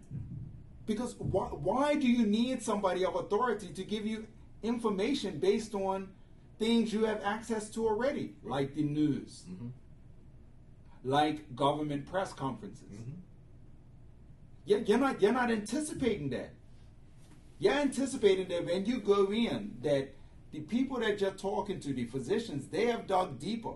They have gone into information like what you just shared. You just said over 87% of the babies died. So again, it begs the question, did my physician know this? Mm-hmm. And if they did, why would they still encourage me to do this? Right. And if they didn't, why didn't they? And why did they encourage me without having access to them? Why not just tell me that they don't know? Right. And then let me decide if I want to take a risk or not. But see, when you tell me to go ahead, now you've influenced me. Right. I'm not making a decision on my own. I'm basing my decision on your skill, experience, and expertise. Right. Whether it's present or not in the advice that you're given. It's implicitly implied. Yeah. And so that's why we have to do our due diligence. Listen, in good conscience, you cannot recommend something that is emergency use authorization. You can't recommend it. You can say it's up to you. You can give them the facts, but you can't be the person that says, I think you should take that. Because you don't know. You have no medical basis to say, in my medical judgment, you are better taking it than not. Because we don't have enough data to do that. That's one of the reasons why I can't necessarily, when people say, listen, I have some root out of my garden that I want to try. It might help my blood pressure. What do you think, Doc? I can't say no or yes, either way, because I don't know. That's not my expertise. So I can say, listen, I don't know whether that's good or not. It would be good for you to find somebody who is skilled in that field before you choose to take it. But I can't guarantee that it won't harm you or that it will harm you. I just don't know. I'm probably at a worse situation than you. But here we are saying, oh, go take the shot because it's fine. It's completely harmless because that's what we've been told. And maybe we were bamboozled as well, but if you continue to be ignorant when all around you is starting to say something's wrong, and you choose to still la la la la la la, put your hands over your ears and just not hear it, then now you become problem number. You've been part of the community of problem. You become part of the people who are actually hurting over helping people. And to still go by the whole pattern of saying, well, no one's been hurt in Bermuda. There's been no side effects noted. Or if there's been side effect, a little red arm, maybe, from fever, all that kind of stuff. That's all. That's all that was in the list of potential harms anyway. But that's not what was in the list. No, it's not. Because if you now look at what the full list that they knew about, they knew about things like, inflammation of heart muscle. They knew about blood clots. They knew about this stuff. And they chose to either withhold it or bury it so deep that by the time you got to line 55,000, you stopped. You just said, it kind of looks like it's fine. Let's just go ahead and give it to them. But once again, to have a patient say, oh, I went up and got my shot. I said, what did the doctor tell you? They said, it should be fine. They asked me a few questions. Have I had any adverse reactions to any vaccines before? Did you tell them you did? I said, yeah. But they still said, well, let's go ahead and try it. And I did, and I had a reaction. And, they gave me the medicine and everything, and they said, well, maybe next time you won't have that. So I went back again, and they still said it was okay for me to have it. And I had another reaction. At what point do you say, okay, medically wise, if you have a response to an antibiotic, we don't give you that antibiotic again. But yet we were willing to give you a second go at this vaccine, even when you had a reaction the first time around. Yeah, all these safety signals were totally ignored, and it was absolutely irresponsible what has happened. When you heard stories of people who had adverse reactions, going in to the nurses or the doctors that were administering the shots and trying to have a conversation with them about the adverse reactions, and then being told that they were being taken off to the side to have the conversation away from others so that they didn't discourage people from taking it. It's like, okay, so why all of a sudden is the focus on getting this into as many people's arms as possible? And why is it that nobody's talking about the adverse reactions? And why isn't that nobody's talking about the fact that the professor, right, out of Canada, that recognized through stringent testing that the spike protein was moving out of the arm muscle and getting into the bloodstream and moving all throughout the body, and that it was being found all around the ovaries and even going around the heart and the lungs and into people's brains. Like, why was none of that information being shared? Right. And then when people tried to share it, who weren't in the medical community, they were being censored. Even those who were in the medical community. Exactly. Right. Even those in the medical community, even the doctors, even the person who actually created the mRNA technology was being censored. And somehow, some way, most of us found a way to put all of that aside and still follow. It's a concern. Right. It's a huge concern, because we were warned. There were many people who warned us. And people suffered for caring about others and warning. And these things were disregarded, right? And all resources were put to shutting people out of the equation rather than bringing people around the table collaboratively, right, to discuss what is in our collective best interest. And I think it's important to understand that, because we still have our systems set up so that there is no collaboration. So that means anything like this or anything different that still is about your leadership making decisions without multiple voices will still come out with a decision that potentially is not going to be in your best interest. We've begged and pleaded with the Minister of Health to have a representative of the doctors group in all aspects of medical decision makings in this island. And they have yet to agree to that terminology for anything from signs like, oh, well, we want somebody who agrees that, medication or medical treatment is a human right, to we want somebody who will follow our agenda, all kinds of stuff. Now, you'd say, well, they have a medical person there. That's the chief medical officer. I remember quite clearly the chief medical officer making it very clear, I operate at the behest of your Minister of Health. I don't operate here at the behest of the public health good for people in Bermuda. I remember actually one of the reporters, when one of the journals came out talking about the benefits of ivermectin, and they asked them, have you read that journal? No, I haven't read that yet. Now here's your chief medical officer of your country, who's supposed to be, his job is for the good of the public health. Supposedly his job is to make sure that the public health of the island is maximized to the best good of the people of this island. And what he said was that, no, I don't keep up with the most recent data, and I only answer to the Minister of Health. I'm sorry, that person, to me, as far as I'm concerned, should decide to find a job somewhere else. Because, he has no skin in the game. That's not his cousin in the hospital. That's not Uncle, so-and-so who started to have problems breathing. That's nothing to him. We've already gone through this before with the previous person that the government let run our hospital. He flew off every week to go home to his people and left us, and then came back and heavy-handed, to rule the roost at the hospital. And then when finally people could have no more, he took his money and he left. And we were left hanging with what now? Somebody better? Tell that to the people who were denied access to ivermectin for the good of their health or the good of the hospital, because it's easy. As far as I'm concerned, we need to clean house at the upper echelons of our healthcare community, because we have people who are just sitting there earning their 6 figures, but are not making changes that are going to benefit the larger portion. And even if benefit does not necessarily mean it comes easy or it comes cheap, but it shouldn't come at the loss of people because of decisions that you make. And I can't call out any one person because it's systemic.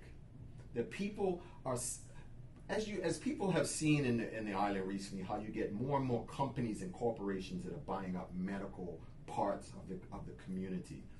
It shows you the business of medicine now has become paramount over taking care of people and making sure that people actively have good quality health care. What you do, though, is you give them cheap health care. You give them health care that is parsed out so everybody gets equal shares, because that's the humanity of it, but you don't necessarily give them good health care. Somebody used to say, well, I'll give you a free poop sandwich, but it's free. You're going to buy it? You're going to eat it anyway? Just because it's free doesn't mean it's good for you. Yeah, for real. So we have to be so careful now that these people who we put in charge of our medical lives, whether it's our healthcare hospitals, whether it's our doctor's offices, whether it's our pharmacies, any of these people, if they do not show a vested interest in protecting the people of Bermuda versus protecting those who they work for, there's the door. Yeah, for real. And unfortunately, we had no control over who was put in that position. And as a result, it doesn't look like we have any control on whether they leave, and because it's systemic, it's like, so if the chief medical officer, for example, is removed of his duties, then who is set to follow? Right. Because it's not even, we could say it's just that's him. Somebody who was selected. Right.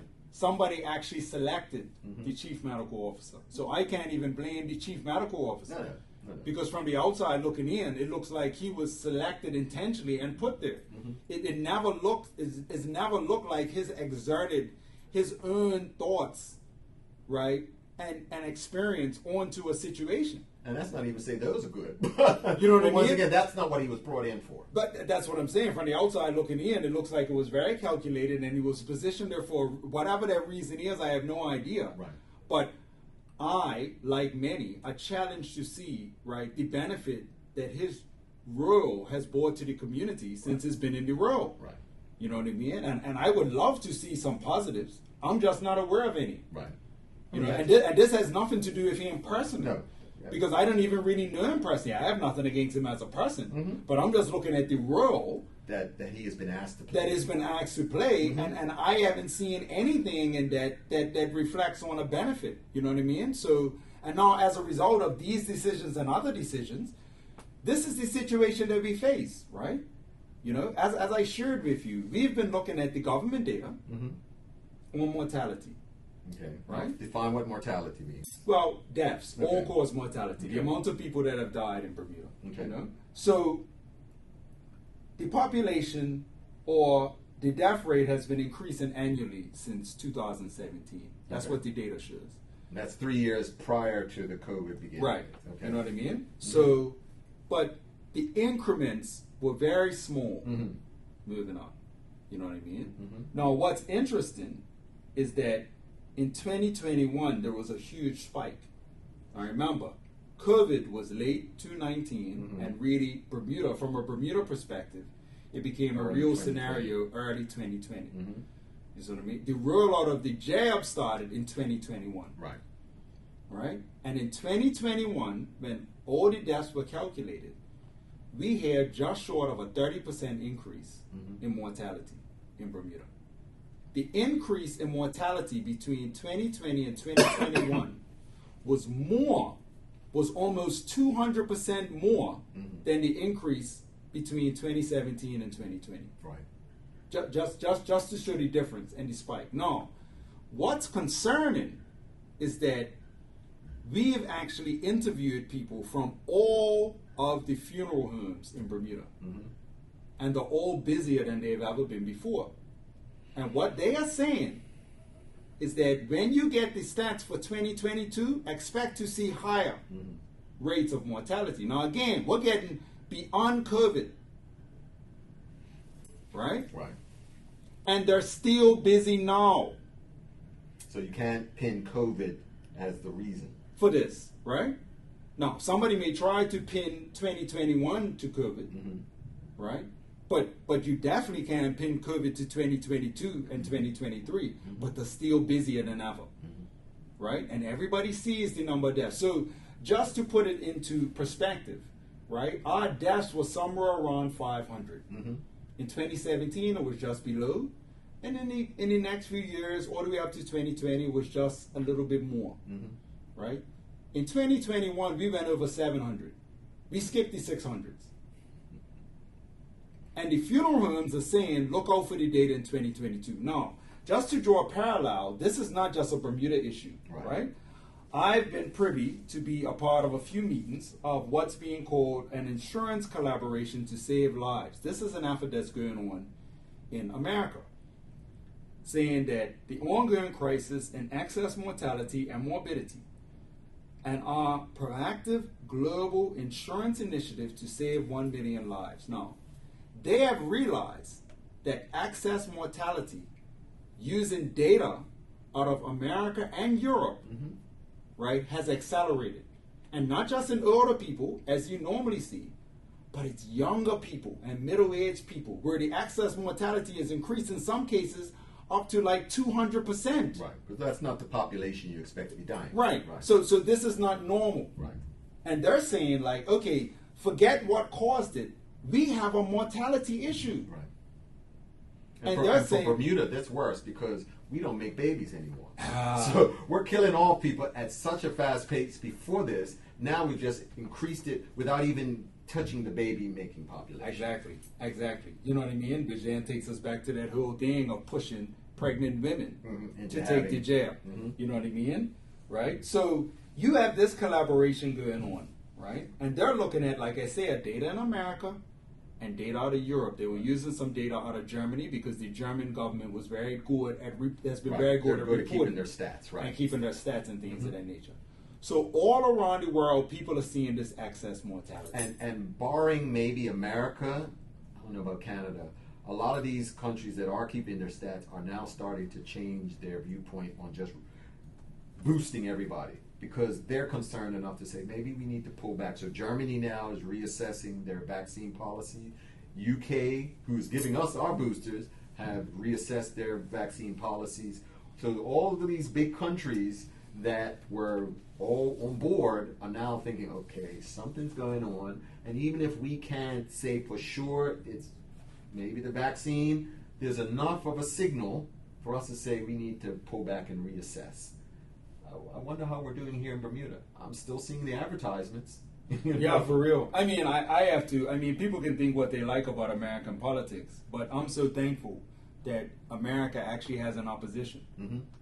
Yeah. You know what I mean? Now, people can think what they like about Republicans. I know a lot of people who are now finding themselves in the company of people whose political views are totally different from what theirs have been, but they're finding themselves on the same page around these issues that are coming up. Right.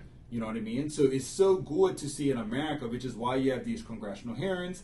It was an American lawyer that forced Pfizer to have to release the documents that you're now able to have access to and read from. You know, if these efforts weren't made, we would still be in the dark. Right. We would still be calling like conspiracy theorists and tinfoil hats right now. Yep. But the reality is that everything that we said is actually panned out. Right. So now it's like, what do we do about it? Right.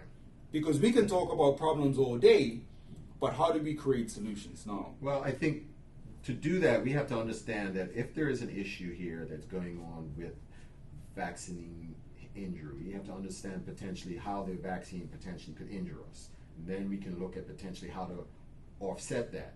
So, you know, when we look at the potential mechanisms behind that, there's usually one of three ways that we get injured from this vaccine. So one is inflammation. So there's an inflammatory component that is triggered that causes inflammation to occur in certain parts of our body, whether it's the heart muscle, whether it's the vessels, which is your arteries and your veins. And in doing these inflammatory releases, you cause things to occur like clots in your arteries, cause things like myocarditis, which is inflammation of the muscle of the heart. It causes fluid to build up around the heart, pericarditis, that's the sac that holds the heart. So there are certain things that, and those are the biggies. You know, if you look at the Pfizer documents, they started looking at stuff like encephalopathy, which is inflammation of the brain. You know, there might have been very few of them, but if inflammation is a component of this, then we have to look at trying to offset the inflammatory response. That's one of the reasons early on where you had Peter Corey, who was one of the, under the auspices of the FLCCC, that came up with, listen, we need to put steroids on board here because steroids are the strongest anti-inflammatory that we have. So when everybody was saying, oh, don't give them steroids, they're saying, no, we're not seeing infection here in these lungs. We're seeing inflammation in these lungs. We got to turn off the system that's causing all this inflammation. And so all the upper echelons that were calling him quacks eventually came around, and started using steroids.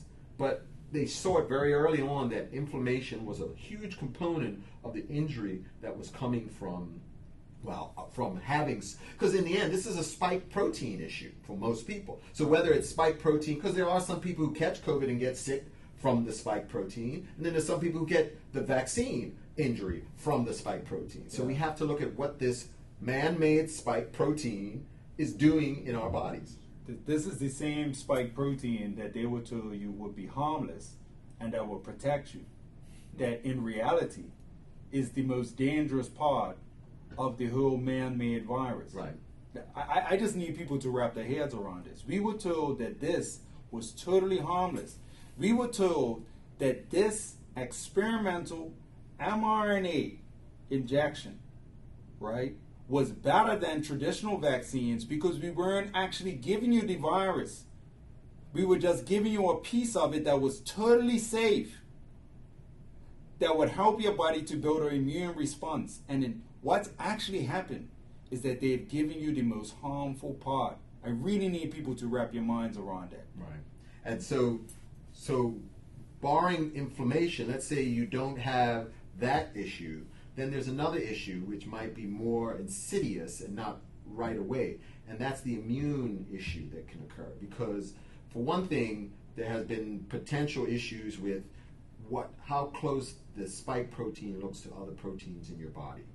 And if that's the case, that means it can start to mimic or look similar enough to other parts of your body that when your body builds up a immune response to the spike protein, other parts of your body can get brought along for the ride. That's how we get rheumatoid arthritis, any of those rheumatoid issues. It's because your body is starting to fight itself. So now we've been giving this spike protein that potentially is triggering an autoimmune issue in our body that's causing our immune system to do one of two things: either attack us, where it shouldn't, or shut down, which means that we've so narrowed the field of what the immune system should be doing. Because remember, under normal circumstances, in real vaccines, we don't give a piece, we give the virus itself and let our bodies kind of see the whole thing versus one part. And in doing so, it gives multiple opportunities to actually look at it, study it, and then create different types of proteins to fight it. But if you give it just spike protein, and not just any spike protein, the original spike protein, because remember, all these other ones that we've come through, the alpha, the beta, the delta, and now I think it's the Omicron, all of these are different because there's been alterations in the spike protein, enough so that, like before you said, oh, I caught COVID already. Why did I catch it again? Because the spike protein changed just enough so that it could take another hit at you. Now, if you were somebody who had caught COVID naturally before, potentially you made antibodies that could hit it at a different site other than just the spike protein. Versus if you were somebody who just had COVID protection from your vaccine or your mRNA substance, then you're relying on it to accept that it's close enough to produce an antibody reaction. But if that antibody reaction is not enough to actually clear that, then you who took a vaccine made from mRNA potentially are going to get sicker or stay sick longer, because you don't have the necessary. Your body now has been told, oh, I see spike protein, make this antibody, nothing else, because you trained it to do that with the not only with the vaccine but with the boosters. Don't try to look at anything else. Just do this. Whereas with us, and well, I can't even say us. I was one of those who did it to ourselves. But for those who decided to not take it, your body is going to be an open field of different forms of attack for any potential type of COVID-19 2021. That's why you have the ability to, maybe you'll get a little sick, but you won't get as sick. Because what they told you before also, which was proven to be wrong, was natural immunity is better and it lasts longer. The ones that we took, if you took a vaccine, does not last as long and potentially is not as broad. Yeah, for real, that's the reality. So I would just ask the audience just to check around and find out, do you know anyone who's never had COVID, right? And if you do, right, did they take the jab or not? Mm-hmm. Because I don't know anybody who took the jab that's never had COVID. Everybody I knew who hasn't had COVID never had the jab, which is interesting. Right. Because the jab was meant to protect you from getting it. Right. Actually, no, that was not what Pfizer said. Right. That's not what Pfizer said. You're right. That's not what Pfizer said. They're just not going to make you sick enough to go in the hospital. Exactly. Right. But what we were being told by our public health officials and by our politicians was that it would stop you. Right. You know what I mean? And everybody can remember Fauci and Joe Biden and our premier and our health minister and our CFO. They all staff, they all said it over and over and over again, and they told us to listen to them only. Right, because they're the science. Yeah, and it's a very interesting scenario. So, I think, Dr. Dowling, what's so positive about even this conversation, and I'm very thankful for the station for allowing us to have this conversation on this medium. The media hasn't been very giving. Nope, it hasn't. To these types of conversations. And still aren't. And they still aren't. So I'm very thankful for any opportunities to have, as I know the listening audience is, because already even just from the first show we did, there's been a number of people who are just, so because you can feel like you're going crazy sometimes. Because you see things, you have concerns, and you're looking around and you're just wondering, like, am I the only one feeling like this?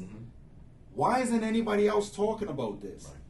Why isn't this any new? Like, why aren't alarm bells ringing? Why aren't we all rallying together to address this? Because you're not supposed to talk about it. I remember after I had an interview on TV, it was one of the few ones where they asked me questions, and I pretty much said the answers on the air. I had the president of our organization come to me in my office and basically tell me I need to stop talking about the because everybody else is going with the flow. You're not. You need to kind of get in line. And I'm paraphrasing. I'm a God-fearing man. Let's just put it that way. So I said, thank you very much. And I went back in because you pulled me out of my room from my patients to tell me that. Oh, that angered me even more. But to do that and then act like you are so superior in what is appropriate for the good of this country when we didn't know. I had arguments with some of my compatriots about, inflammation of the heart muscle, and it's not been any proof, and, all that kind of stuff. And once there was proof, they never said, hey, I see that you were right. Didn't get any of that, and I don't even care. But if you're still promoting it to your population, then we still have a problem. We still have a problem. Yeah, for real. Because we still have people who are willing to just abide by what the government tells them. And let's be clear, our hospital is the government. Our public health is our government. Our Minister of Health is our government. Our Chief Medical Officer is our government. Our Chief of Staff is our government. This is a government-led initiative with no private but knowledgeable bodies as part of it to at least speak for other entities other than government. And unfortunately, there are people who will do as they say because they believe in it. For them, it has to be a belief. Otherwise, what else is life? If you make me now to start to doubt those people that I put in control of my life, that's where am I going to go after this? What do I believe is true after this? I can't do this. That's why we have to protect them from themselves, if nothing else, to give them an opportunity to understand. The next time that you go get your booster, ask them to open up the piece of paper that we see in almost every other drug that gives you the list of positives and negatives. You won't find any because it's still an emergency use authorization entity. If you feel that you want to hedge your bets or try to offset the potential of vaccine injury or COVID injury or long haul injury, any of those things, then I suggest you go online, go to the FLCCC website. They at least have protocols that deal specifically with those particular, types of injuries. Because what we have been saying throughout this whole pandemic about things like vitamin D.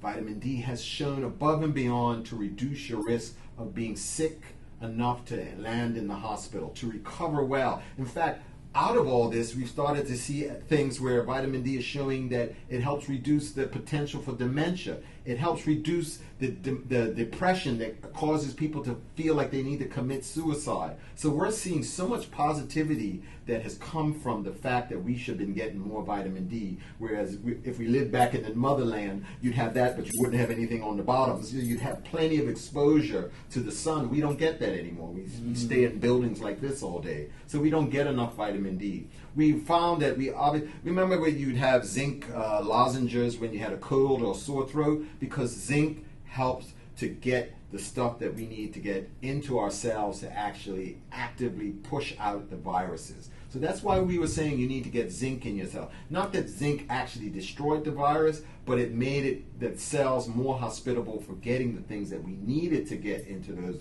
cells to kill those viruses. And what did we need in those cells? We talked about hydroxychloroquine and ivermectin that had shown well and above, whether it was in the randomized controlled studies that the government once again was putting on, to be anti-inflammatories. Did we talk about how this causes inflammation? They talked about having to protect the immune system from over-responding. These are the things that we have seen have helped with these particular medications. Quercetin, all of these other non-pharmaceutical, potentially natural medicines that nobody's going to make $1 million off of, but are still going to benefit so many people if we would just tell people, go outside. That's what India did. India gave everybody, not all of India, because some people played, but India is it's like multiple cities, multiple countries. But there were some cities that were very clearly able to control their pandemic outbreaks by giving them ivermectin, by giving them quercetin, by giving them zinc, by giving them zithromax, things that were shown maybe not individually to work, but in tandem to work, because that's why we treat HIV. We don't treat HIV with one medicine. We have at least 3 on board to help each other control the virus from spreading. India did so well with this when they followed what they were supposed to, but if they followed the other one, those cities did worse. And to this day, India said, thank you, Pfizer, but no thank you. Because they were unwilling to sign off saying that if anything happens, we're not going to hold you responsible. Yeah. I mean, what sense does that make to anyone? You know what I mean? Except for those who are financially invested, right, in the sales. Right. You see what I mean? So money makes the world go. Yeah, it's very interesting. And I know we're coming up to our 2-hour seal fast. 2 hours. Yeah, I know. It does. And Dr. Dowling, I read something at the last one, and I had to erase it, so I was wondering if I could have the opportunity. Go ahead. We'll see if they let this stay on board. If they let this stay on board. Go ahead, do it. Okay. Yeah. So this is a message from the filmmaker. She has created a film called Anecdotals, and it's from her own personal experience, because there are large number of people who have been negatively impacted by taking the jab, and they are currently stuck in a place where they're either feeling unseen, unheard, or they find themselves in the middle of a fierce debate, where there's this challenge but nobody's actually addressing their interests or concerns. So this is the message from Jennifer Sharp, the filmmaker of Anecdotals. She said, I've had an experience that has turned my life upside down. It has been frustrated, infuriating, and enlightening. And the therapy that I have used to get through it is to create a film about it. Now that it is finished, I am afraid to show it to people. And that's not right. This is my journey through a complex situation where I have discovered a lot of gray area in a place that many people declare as black and white. As a filmmaker, I understand that there are at least 3 sides to every story. If you feel that there is only one side and are unwilling to hear what other people have gone through, that is a problem. If you are confident that your view is the right view and that everyone else is an idiot, that is a problem. If you have a knee-jerk defensive reaction and get hateful when you hear people say that they are sick and their lives have been ruined, that is a problem. Calling people names, division, hatred, politicization, arguing without listening, all of those things are problems. The state of the world right now is a problem. I am attempting to be a part of the solution rather than the problem.